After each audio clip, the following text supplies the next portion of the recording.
देखिए, निश्चित तौर पे जब से मैं होश संभाला तब से अब तक हमेशा यहाँ के आदिवासी, यहाँ के एससी, ओबीसी, यहाँ के गरीब, यहाँ के पिछड़े, यहाँ के जो बेरोजगार साथी हैं, उनके हित की लड़ाई लड़ूँ, ये मेरा शुरू से मकसद रहा है। और राजनीति में मैं शासकीय नौकरी छोड़ के भी इसलिए आया कि यहाँ के लोगों की आवाज़ उठा सकूँ। हसदेव को मैंने देखा है, हसदेव के आंदोलन में कई बार मैं जाके वहाँ कई रात रुका हूँ मैं। वहाँ की पीड़ा को मैं जानता हूँ। निश्चित रूप से इसके पूर्व जो कांग्रेस पार्टी की सरकार थी तब भी और आज भी मैं कहता हूँ कि हसदेव का जंगल जिस तरह से काटा जा रहा है, अडानी को जिस तरह से दिया जा रहा है, इसका मैं पहले भी विरोध करता था, आज भी विरोध करता हूँ, आगे भी हमेशा उसके विरोध में खड़ा रहूँगा।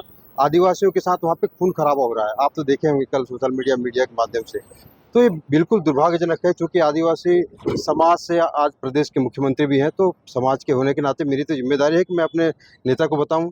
और माननीय मुख्यमंत्री विष्णुदेव साय जी से मैं अभी भी आग्रह करता हूं आपके माध्यम से भी कि इस मामले को संज्ञान मिले और आदिवासियों की जिस तरह से प्रताड़ना हो रही है, वहाँ पे उनके हक और अधिकार को मारा जा रहा है, उस पर रोक लगाई जाए, ये मेरी मांग है माननीय मुख्यमंत्री जी से। सर, ये बड़ी विडंबना की बात है कि कल तक जो भारतीय जनता पार्टी कांग्रेस की राज में वहाँ पर प्रखर तौर पे विरोधी हुआ करता था, आदिवासी की बात करती थी, हसदेव अरण्य की बात करती थी। आज सत्ता में बैठने के बाद खून खराबा तक यहाँ बात पहुँच गई है, लेकिन इस पर कोई कार्रवाई नहीं हो रही। इस पर आप क्या कहते हैं और क्या क्या होना चाहिए इस पर? मेरा तो बात स्पष्ट है कि आदिवासियों के साथ जिस तरह से वहाँ अन्याय हो रहा है, लगभग 10 साल हो गए हैं, वो अपने जल, जंगल और जमीन की लड़ाई लड़ रहे हैं। दिन रात वहाँ पे पेड़ के नीचे बैठ के उन लोग अपने जंगल को बचाने के लिए, अपने जमीन को बचाने की लड़ाई लड़ रहे हैं। लेकिन दुर्भाग्य है, पूर्व की सरकार भी, वर्तमान सरकार भी इस दिशा में ध्यान नहीं दे रही है। और मैं फिर से कहना चाहता हूँ, चाहे सरगुजा हो, चाहे बस्तर हो, जिस तरह से अवैध तरीके से फर्जी ग्राम सभा करके कई जो पहाड़ हैं उनको कंपनियों की दी जा रही है। हसदेव में तो इस तरह से हम देखें कि हाथी एरिया है, वो हाथी आज भटक रहे हैं, भानु प्रतापपुर तक भी पहुंच गए हैं और पूरे प्रदेश के अलग अलग कोने तक पहुंच गए हैं। तो जंगल जब काटोगे तो लोगों तक पहुंचेंगे। और ये लड़ाई सिर्फ आदिवासियों की नहीं है भाई, सांस लेता है तो हर वर्ग का आदमी लेता है ना, कोई अधिकारी होगा वो भी सांस लेगा, किसी भी जाति धर्म संप्रदाय का सब तो सांस लेंगे ना। तो यदि हम पेड़ बचा रहे हैं तो इसका मतलब सिर्फ आदिवासियों का हित की बात नहीं है, लेकिन इस बात को आदिवासी बखूबी लड़ाई लड़ रहे हैं, पूरा मजबूती के साथ लड़ रहे हैं। इसीलिए मैं कहता हूं कि मैं उन संघर्षशील आदिवासियों के साथ हूं जो हमेशा जल, जंगल और जमीन की लड़ाई लड़ रहे हैं। और निश्चित रूप से पहले मैं गया था, आगे भी मैं समय निकाल वहाँ मैं भी जाऊँगा और उस लड़ाई को और मजबूती देंगे। क्या आपको लगता है कि भारतीय जनता पार्टी अपनी जो है जिस लड़ाई की वजह से आज वो सरकार पर बैठी है, वो लड़ाई भूल गई है, या भारतीय जनता पार्टी पूरी तरह से अब अडानी के कंट्रोल में आ गई है, जिसके वजह से आज जो है हसदेव की बेधड़क कटाई हो रही है? मैं फिर से कहना चाहता हूँ, मैं बहुत ज़्यादा राजनीतिक बातों पे नहीं जाता, लेकिन हाँ, मैं हक अधिकार पे जरूर जाऊँगा। जब जल, जंगल और ज़मीन की लड़ाई, जब अपने अस्मिता की लड़ाई की बात होगी, कोमल हुपेंडी किसी पार्टी में रहे, कहीं भी रहे, लेकिन वहाँ पे उसका समर्थन करेगा।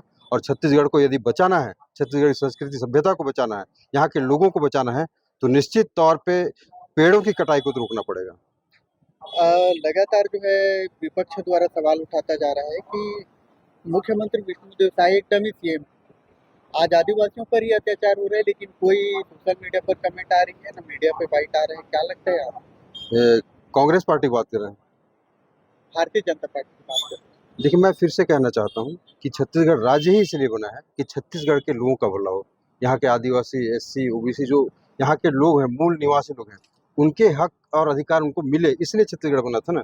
लेकिन सिर्फ राजनीति कर करके 23 साल गुजार दिए और यहाँ के लोग आज भी अपने हक की लड़ाई लड़ रहे हैं। ये बेहद दुर्भाग्यपूर्ण है। मैं चाहता हूँ प्रदेश की सरकार को, माननीय मुख्यमंत्री जी से विशेष आग्रह है मेरा कि इस मामले को, कम से कम हसदेव मामले को संज्ञान में ले और वहाँ के आदिवासी जो लंबी लड़ाई लड़ रहे हैं।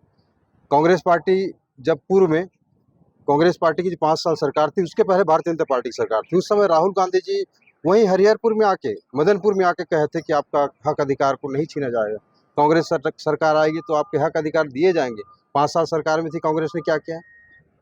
अब बात भारतीय जनता पार्टी करें तो भारतीय जनता पार्टी के, अभी तो मैं खुद भारतीय जनता पार्टी के सदस्य हूँ, इसके बावजूद मैं कहना चाहता हूँ माननीय मुख्यमंत्री जी से कि वहाँ के जो आदिवासी हैं वो कोई अवैध लड़ाई, गलत लड़ाई नहीं लड़ रहे हैं, वो अपने हक और अधिकार की लड़ाई लड़ रहे हैं।